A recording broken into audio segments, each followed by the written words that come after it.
First and foremost, I have experienced it multiple times, and I do think anybody who grows plants is always going to have some sort of plant burnout. But to simplify why I had plant burnout, and it's really just one word: passion.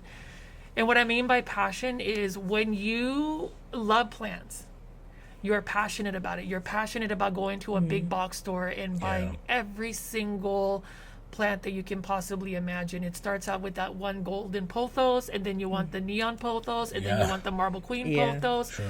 For me, the reason why I have experienced burnout, and I know that I had burnout, is just over inundating myself with plants.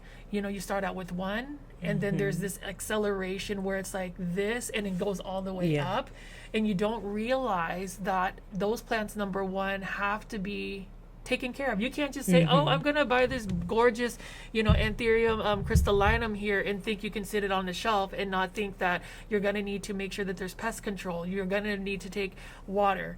For me, the biggest indicator of plant burnout is when I realize that I have a really demanding job and I have to work a minimum of like 10 hours as a salaried manager, and then all of a sudden I get home, it's 7 o'clock at night, and I have like 100 plants that I have not watered.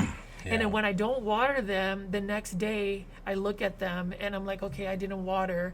And then you start to feel bad. And then for me, I kind of revert back to the whole like, okay, I'm giving up. I can't water. And then when I don't water and I go another week where I'm not watering the plant, that's when the plant starts to drop leaves. That's when you start to see plant pest.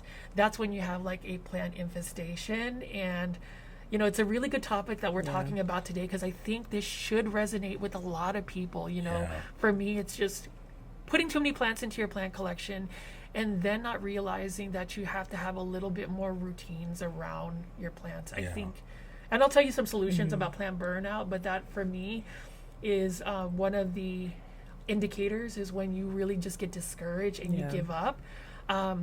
My tip is, or one way to combat plant burnout is, number one, giving yourself grace, allowing yourself to figure out why you're, experiencing this. And then it's a universal thing where it's downsizing plants. Yes. And then once you downsize your plants to where you're like, I know that this plant isn't necessarily giving me joy, I'm okay allowing it to go to plant heaven.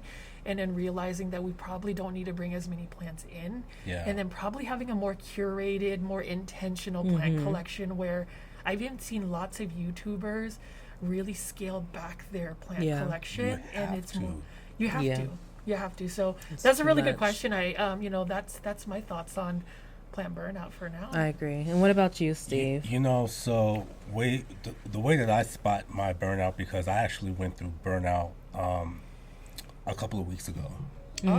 And literally I looked around at my collection and I was just like, I don't want to do this.